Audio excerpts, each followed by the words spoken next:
Hello, everybody, and welcome back to the Charity Charge Show. Today, we have a really exciting episode for y'all. We are joined by both Adam Eads of TechSoup and Kelly Ricker of the Global Technology Association for IT Channel Leaders, otherwise known as GTIA. We are talking as they have collaborated with a really exciting grant to enable nonprofits to get connected with some of the really exciting tools that TechSoup has available for nonprofits. Adam, Kelly, thank you so much for coming on today. Thanks Thanks for for having having me. us. Well, Kelly, I know that this grant is fundamental. Can you maybe set the stage a little bit about the mission of GTIA and how y'all serve your community? Sure. Well, we are a foundation within a 501c6 trade association. So that trade association serves the indirect IT sales channel. Our members have let us know that charitable giving is very important to them. We are in the fortunate position of having a significant endowment. And so we have started and stood up a 501c3 private foundation and just started giving within that foundation in 2025. We do it in three ways. Give back. We roll up our sleeves and give back in the local communities where we meet and gather as an organization and as an industry. We do direct donations through our members. They have an opportunity to nominate and then select specific charities to receive a certain allowance of funds every year. And then we have our grants program. And that's how we came to know the TechSoup guys and their awesome proposal to teach other nonprofits how to leverage AI to better maximize their impact. And we were very pleased to be able to provide some funding to let them do that. That's incredible. And on that note, Adam, tell me a little bit about broadly what TechSoup's mission is, and then this specific program that you are the directing right now, and kind of what you're looking to achieve. Yeah, sure. TechSoup, put simply, we are also a nonprofit ourselves. We've been in operation for, I believe, 38 years now. We're coming up on the end of our fourth decade here. We've been around long enough that we used to mail floppy disks to people and had a warehouse full of them, and then that obviously Program went by keys. the yeah, exactly. It went on to program keys and downloadable software, and now even that is a little bit outdated for the most part. And most of the technology that people are accessing isn't software as much as cloud subscription and access to platforms. And so, we've been around for quite a while. We've seen a lot of evolution in the technology sector and a lot of evolution in the nonprofit sector.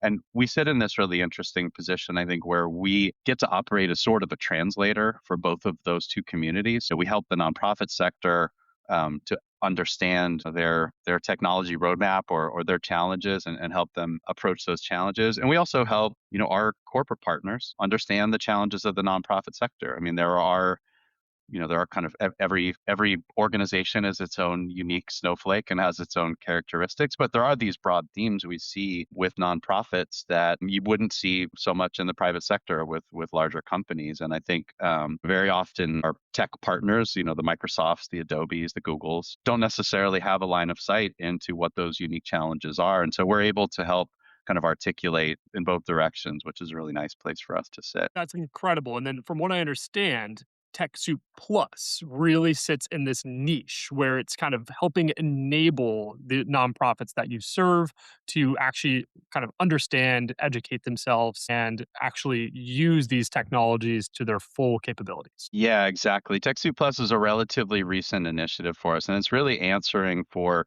something that we have been seeing for some time, especially, this became especially acute during the pandemic, but like I said, we've been helping to unlock or remove the barrier of acquisition of the technology for a very long time. And what we've come to realize over the last decade is that it's not just the acquisition of the technology, but the adoption of the technology. So, it's very easy to download the software package onto your machine, but are you using it effectively? Are you using it effectively with all of the other tools that you're using? So TechSoup Plus is one of the ways that we're really looking to help organizations unlock that adoption piece and understand not just how to use like the things that they're using, but how are other organizations maybe working in similar, in similar sort of mission areas using those technologies, and what are the best practices around those that are maybe unique to those sectors to really be as effective as possible. And so we're building a community within TechSoup Plus. And through this grant, we're looking to not just expand, we're looking to expand, of course, the use of AI and the understanding of AI, but we're also looking at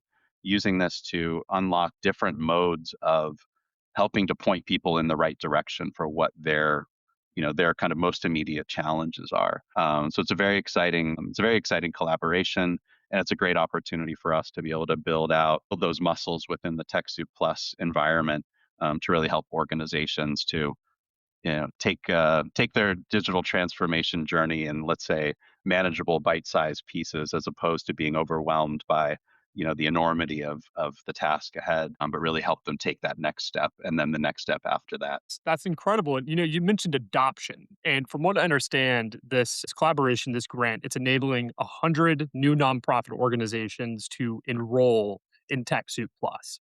Can you tell me what that really means? A nonprofit comes in day one, they get signed up. By the end of maybe 1 month, 3 months, what is the outcome that y'all really looking for? Yeah, great question. So TechSoup Plus is, we're so through this grant, we're able to add 100 members to our member base, which I think is around 2,000 right now. So it's a pretty big, That's incredible. pretty increase in the overall membership and the overall community that's congregating there. So TechSoup members get access to exclusive online events, so sort of webinars on specific topic areas for discounts on products that they might otherwise purchase, full access to our on-demand courses platform, which has over 200 courses, everything from like how to use Excel the first time to like project management and fundraising. So some very like technology specific courses and other topics. So they kind of get access to this whole environment with all of these different benefits, and it's up to organizations to sort of determine where the value is for them.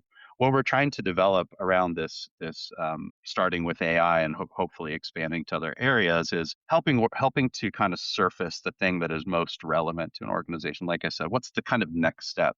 So what we didn't want to do was come in and say, okay, we're going to create like a 6-week course, and we're going to kind of require everyone to show up for 90 minutes every Thursday, and then there's going to be homework. And what we know about, one of the broad themes we see across nonprofits is most nonprofit professionals, and I don't want to disparage anyone that doesn't fit this description, but most nonprofit professionals did not get into their work because they're passionate about the technical aspects of IT, right? Most of them don't have a strong grounding in those topics, and it's not really a strong area of interest. And yet we still want to make sure that we're able to help them move forward because they're doing something that they're passionate about, right? They're feeding their community, they're working with domestic violence survivors, they're whatever their work is. We really want the technology to enable them to do that thing.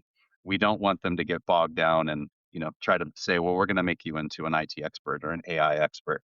And so what we're working on is a way to help to identify where the biggest, again, that next step, the biggest bang for the buck for that organization. What's the thing that they should really work on? Is it working on an AI policy? That's a big thing that Mm. organizations just by and large have not tackled, but some of them have. So we don't want to create a 6-week course where, one of the modules will be how to create your policy. And if you've already created it, you might skip that one. You might not get back on the train. So we really want to help people kind of choose their own adventure a little bit and gravitate towards the things that they're really going to be able to tackle, get something completed, and then move on to the next thing and hopefully get that completed as well. That's amazing. It's about recognizing that every nonprofit's gonna be at a different stage of that journey, right? Yeah, One absolutely. nonprofit maybe is launching Excel for the first time for their organization, and another one maybe is, wanting to develop a, support agent to take on, donor requests. Exactly. And each one of these organizations has a really unique challenge that they're trying to solve, and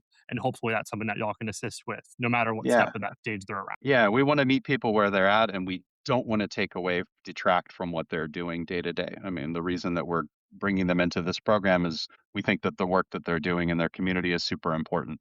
So we don't want to pull them away from that to go learn about something that's maybe not super relevant to them, but we do want to help enable that work. And now you mentioned, that the people that are signing up for TechSoup Plus, they're probably not in the space because they want to be doing tech and they want to be doing Mhm. IT. But now, Kelly, that is your organization. Your members are IT experts within the field. Can you tell They me a are. little bit about how this grant is really in line with the overall mission and work that GTIA is all about? Well, I think, our members work to make companies more effective, and that's essentially what TechSoup is doing in the specific case of nonprofits. So we really like that they are allowing these nonprofits to work smarter, not harder, and spend more time with the people that they stand to impact through their mission versus the operations of their work. It dovetails quite nicely with the work that our members do. And yeah, this just made a whole lot of sense to us. It was a Yeah. proposal that kind of jumped out of the pile. That's incredible. And you mentioned, Adam, this tech adoption gap is really kind of this aspect that you're looking to solve. Whenever you're, do you have an example that you could maybe share of an organization that maybe had access prior to some of the discounts that TechSoup offers, but maybe weren't able to fully understand, how they're actually going to use it to solve a business need in their organization? Yeah, I mean, I can speak. This is maybe not a specific case study, but in a general sense, something we very often see is organizations who have grown. Maybe a lot of times a nonprofit will start with like two people, right? Two people that are really passionate about a thing, and they'll start doing that thing, and then they'll get a foothold in that thing. They'll start to get some momentum, then they'll grow. And so the systems you might set up for those two people, maybe you just have like the free Gmail account and a Facebook page and you're kind of getting by on that. It might be appropriate for your first 6 months with 2 people, but it's probably not gonna be appropriate when you get to 10 people and you've been around for 2 years. And so what very often happens is there's not really forward thinking about what's that technology trajectory that we need to take to map to the growth that we're expecting to have or that we're hoping to have. And so that tends to happen somewhat organically or without, a lot of forethought and planning. And so very often you've got maybe a set of mismatched tools or you bring somebody in who's more of a Microsoft person than a Google person, or some people for project management want to use Asana and other people want to use Airtable. And these things are, let you behind the curtain a little bit. We have this at TechSoup, right? We use a lot of different tools. People get very excited about different things. And so we're always kind of navigating this tension as well. But for a small organization without, somebody who's in like a CTO role to provide that strategy looking ahead, that growth in the technology stack usually happens somewhat haphazardly. And so what we very often will find is organizations that are, kind of getting to what we might think of as like medium size in their maturity they haven't matched that maturity of their organization or their operations with the maturity in their technology. And so kind of peeling back the layers and saying, okay, well, maybe rather than having, some documents, one person puts their documents in Google Drive and the other person's using SharePoint, let's choose one and make sure that all of our systems are kind of aligned into that enterprise level system, where we've got email that's using a custom domain as opposed to like a kind of free email account.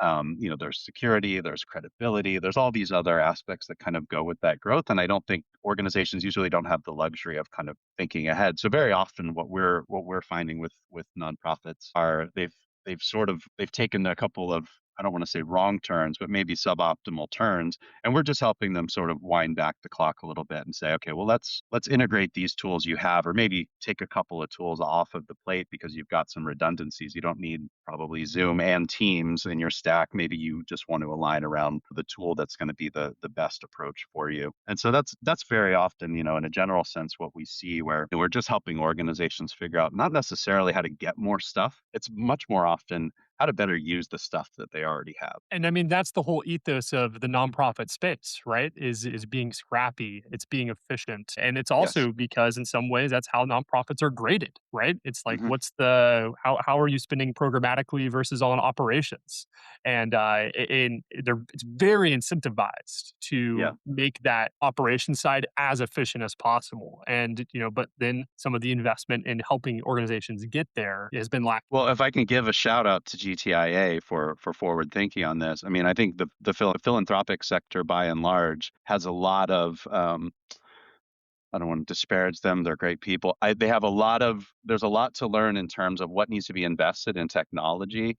I think technology very often gets lumped into this category of overhead, which for some funders is like a big no-no. We want to minimize overhead as much as possible. And so I think that a lot of organizations, a lot of grantees adapt to that reality by cutting corners, by skimping on the technology because they've sort of internalized this need to be efficient and be scrappy, but maybe at the expense of being strategic in their growth. And so, we're constantly putting out the call for more funders to see the need to invest in technology. Investing in technology is not just an extra add-on nice to have. It's really investing. If you're investing in an organization to, provide meals for kids in the summertime, for example, and you don't also think about what's the infrastructure that's going to make that possible, you're really putting the overall investment at risk anyway. So, we're constantly, and I want to say there are a lot of very forward thinking funders out there, but I think still in general, I think the latest number that I saw, and this might be a couple years old, still under 1% of philanthropy goes to technology. So it's not enough. I mean, the big surprise headline here is technology is expensive.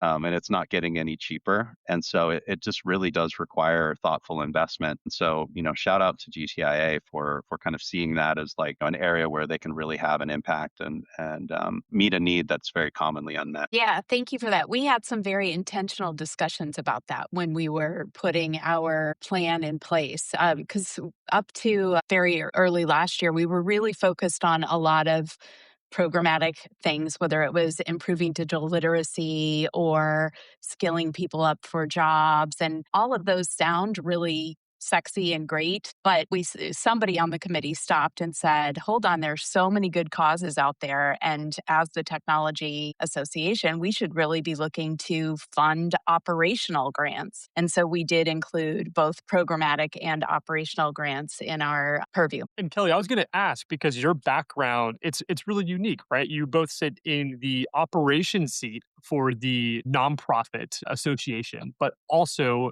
within this role in the foundation side as well. Has that shaped your perspective in terms of, you have that experience in how important the operations is to achieve the mission of a nonprofit and enabling that in the space and how important it is? Absolutely. I mean, a lot of what Adam was just talking about, the growing pains, I mean, those are growing pains of any organization, right? And so charities are little businesses. So it's a matter of understanding how to run an efficient, effective operation in order to better fulfill and serve your mission. Can you talk a little bit, you identified there still is need, right, in terms of this investment in technology.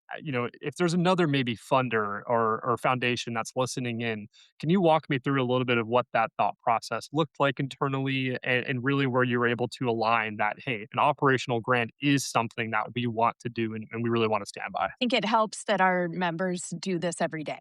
They are helping organizations work efficiently and better serve their customers or their community or whoever their end user is.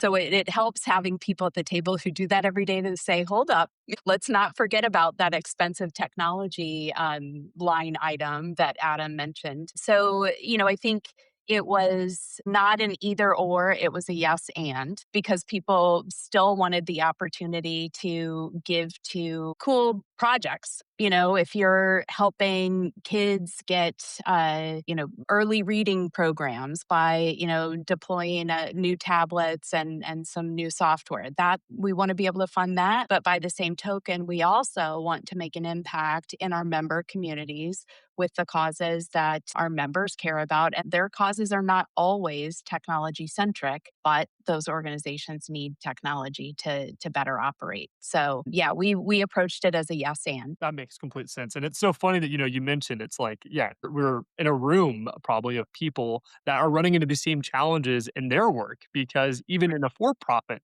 space, oftentimes technology is also still underinvested in. So they're probably looking around. It's like, hey, we see this every single day in my job.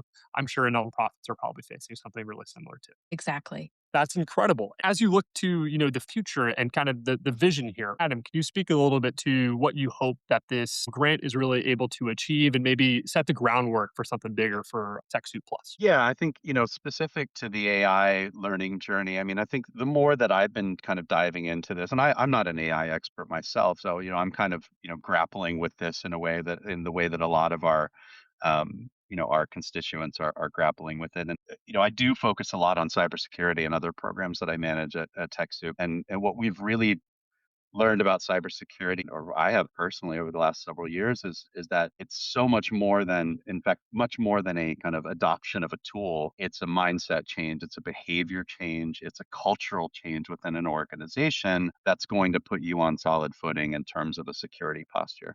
And I think AI with the speed with which things are evolving and changing, I mean, every week the story is different. So if we put together, that six-part series that I told you we're not going to do, by the time it gets out there, it's probably obsolete or a little bit out of date. And so, what we really want to focus on is helping organizations embrace what's coming, figure out the parts that are going to be relevant to them, not try and boil the ocean, but have a bit of a mindset change to kind of, again, not necessarily say, well, now you've got to become a technology expert, but be open to kind of a continuous learning pathway where you're just going to have to keep up on these things a little bit.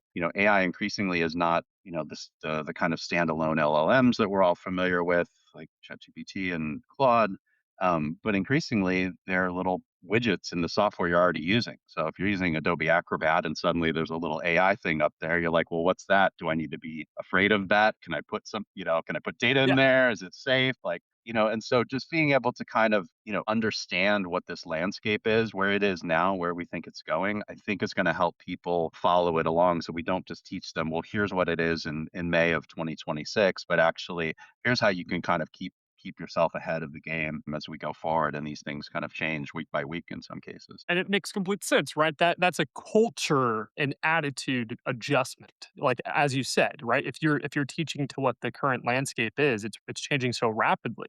It's Yeah. it's a big opportunity. Anybody in the space can really be an AI expert because it's Yeah. so new. It really is such an emerging technology. Whenever you're talking about that mindset shift, like what would you add to the COO, the executive director of one of the nonprofits that's enrolling in TechSoup Plus, like that? How should that shift kind of go about? Yeah. Yeah. We ask people, very often in a variety of our programs where we're getting kind of deeper with different organizations. One of the most important things is kind of having an openness to change, right? And I'm working on a training series around for a different program around change management because we really see that tends to be one of the things that either unlocks or does not unlock the adoption piece of new technologies, right?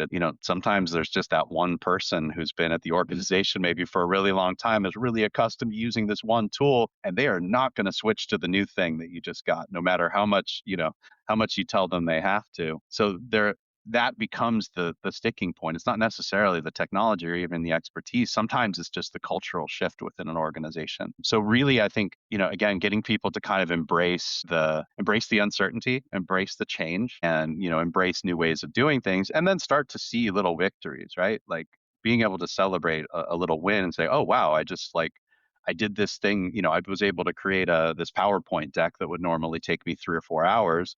Was able to do it in like 30 minutes by just like chatting back and forth with this tool. So when people start to see how it can like free them up to do other things, one of the other, if we're talking about kind of the characteristics that are common amongst nonprofits, I mean, one of them is like everybody's wearing multiple hats, right? You hear this all the time. Totally. And so if you're able to free someone's time up where they're doing three different jobs and you're able to free up a couple of hours in their day or their week to kind of, put something to bed so they can focus on something else, that's really going to start to make a big difference. So, while there's some apprehension and some fear around AI, and I think it's reasonable, like there's a lot of unknowns about what's coming. Yeah. There's a lot of opportunity, and we really want organizations to kind of dive into that opportunity, be somewhat clear-eyed about the risk and the kind of uncertainty, but be able to kind of feel comfortable navigating in that space. I think this is where the smaller organizations are going to take the lead in some respects because they're scrappy, like somebody said earlier, and already doing more with less. So anybody who has an opportunity to fast track a task is going to jump on it. So yeah, I see them being the early adopters for sure. Absolutely. Yeah. And Kelly, Adam mentioned that change management piece that is oftentimes so challenging within your role, and I'm sure you also are navigating change management, in that COO seat as well. What have you seen, or have there been any lessons that you've learned around that maybe our nonprofit audience can maybe take from your expertise? I mean, just using the, characterization that Adam just used, that there's the person who's been in their role, who's accustomed to doing it a certain way for years and years. I think, what I have learned is that our IT team needs to seek that individual out and have an exploratory meeting with them and start to understand certain workflows or pain points, and then introduce how AI is able to streamline that for them. They don't have the time or the inclination to go at it alone. So it really takes some one on one prompting to start to see that happen. But then once they see it, they're sold. And then they are coming forward and saying, I need a new workflow for this. And not getting exactly what I need out of Claude. Can you come help me with some prompts? And it becomes more of a partnership that way. So we see people who are jumping in way too fast and maybe a little fast and loose with some of the data. But we also have been on the opposite end of the spectrum, those folks who are not necessarily resistant, they're just not proactive. So we're seeing everything in between. And our real challenge, I think, now is balancing. Adam, I think you said we've got to meet people where they are. And when you've got a large staff, trying to do that in many different ways becomes the challenge. I love what you shared, and I think it really shows the synergy, within this partnership, right? Because you shared how that partnership has been kind of what's maybe unlocked that door, and in many ways, that's what TechSoup Plus is. It's this IT partnership where they have that partner walking hand in hand with them, kind of showing them like, hey, this is that little small win. That gets them excited. It starts that kind of snowball of the culture shift kind of within the organization. So that's incredible. Oh, Adam, Kelly, do y'all have any closing thoughts y'all like to share, with our audience, with your community around y'all's partnership or really the mission of y'all's organizations? Well, for us, I would love to encourage the community to seek us out. We're always looking for new, exciting projects. GTIA.org/grants is where you can find more information. And we're pretty new at this. So we are evolving how we select projects and organizations all the time. So proactive outreach is a smart way to let us know that you're out there and need some funding. Incredible. Adam, on TechSoup and TechSoup Plus, anything that you'd like to highlight? Yeah, I would just say that, many organizations do kind of know TechSoup and have engaged with us in some way or another over the years. And I still continually meet organizations who have never heard of us. And so, if anybody out there is listening, is not familiar with TechSoup, definitely check us out at TechSoup.org. You can get all the information about what's available as what we call a TechSoup core member, which is free, doesn't cost you anything. You can just sign up. If you're eligible, you get all these discounts, access to different educational materials and things like that. And then tons of information there on TechSoup Plus, how to join, what the benefits are, what the user experience is, and all of that. So definitely encourage organizations to visit us there. Well, Adam, Kelly, thank y'all both so much for coming on the show today and talking a little bit about this collaboration that y'all have and are hopefully paving the way to increase that 1% of technology investment and get more money in nonprofits' hands and kind of building that capacity. Thanks again for coming on. Thanks, Thanks. Grayson.